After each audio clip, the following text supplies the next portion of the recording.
Hey everybody, it's April, and I figured out that I can plank at work. It's not very pretty behind me, but that's okay because I can still record while I plank. I always plank at work, but I just don't always record it. Anyway, blah, blah, blah. So today I'm going to be talking about how you can improve yourself with plank. So I'm going to get started on my hands. You can start on your forearms if you like. You can switch around. And I will switch a little bit, but I'm going to start on my hands while I talk to you about how plank will help you make improvements.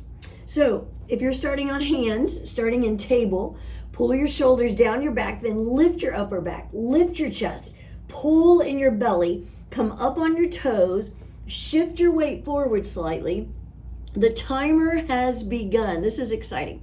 So once you're in your plank, you want to do everything again. So press into the floor again, separate your shoulders, pull in your belly, even kind of pretend like somebody's punching you in the stomach. That's how much you want to activate your core while you're planking.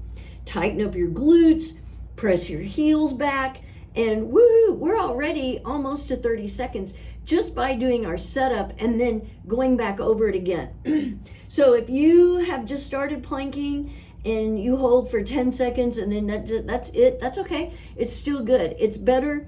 It's holding longer than you did yesterday, holding longer than probably most of the people you know. It's all good, especially if you're holding correctly. So I was reading today, I saw there's an email I get from a thing called Selling Power, because that's my job is selling. And it was talking about how you can't improve your situation until you improve yourself. And I was thinking about how by planking, that's one of the great ways you can improve yourself, not just physically, but also mentally. But here's the thing, when you improve yourself physically, you will improve yourself mentally. It really does go hand in hand. And not just planking, anything you do physically is going to help you mentally as well. But of course, I am going to talk about some of the ways that plank helps improve you. And again, a lot of the other physical activity will do the same things. But what I like about plank so much is you don't have to, it doesn't take you much time. This is something I'm doing. Yes, I'm going to hold for 5.5 minutes, but you don't have to. It's more of doing it regularly and again, correctly, and that's how you're going to see benefit. So we're coming up on 2 minutes. So I'm going to go ahead and switch to my forearms. If you switch to your forearms, or maybe you're switching to your hands now, you want to take your time to make sure you do it correctly, but you don't want to spend so much time doing it that's all you're doing is switching. So I'm on my forearms, so I'm pressing into the floor, separating my shoulders, pulling in my belly. So some of the ways that plank helps improve you is obviously with strength. I mean, I'm telling you right now that my arms are so much stronger since I started planking regularly. And my shoulders, my wrists, my hands, I mean, everything is so much stronger. And not to mention how you're improving your core and strengthening your core. And strengthening your core is going to help not just with your abs, but it's also going to help with your lower back. It's going to help strengthen your lower back, help prevent lower back pain, and help get rid of lower back pain if you already have it. So we're at 3 minutes. I'm going to switch to side plank on my forearm. You can do side plank on your hand, however you want to do it. It is a little more of a balancing act when you plank on your hand, but they're both good. Wherever you are, though, if you can stack your feet, that's great. But you want to lift, really press the sole of your bottom foot toward the floor. Stay lifted out of that bottom shoulder.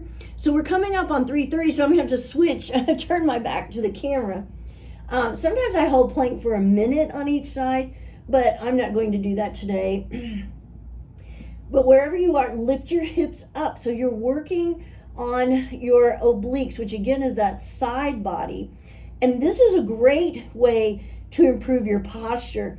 And that's one of the improvements from plank overall, is improving your posture if you're doing it correctly. So we're coming up on 4 minutes. I'm going to switch back to my forearms, just a regular forearm plank. But some other things that you're going to improve You're going to improve your mood.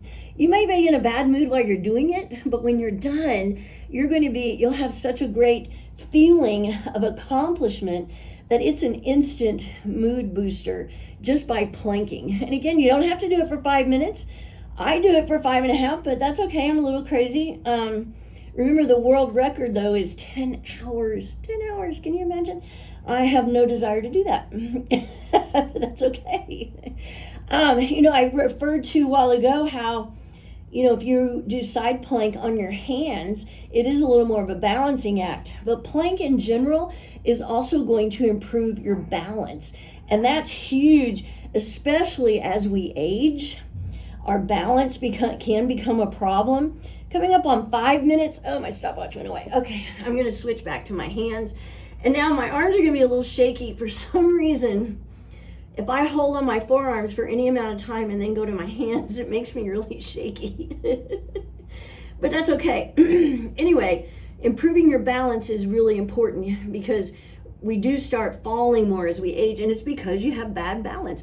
Yes, people do trip over things, but when your balance is improved, you're able to catch yourself and not necessarily have that bad fall where you break a hip or a shoulder or other parts of your body. So improve yourself. Find ways to improve yourself. One of the easy ways is with a plank. If you're not going to plank, then try some other physical activity.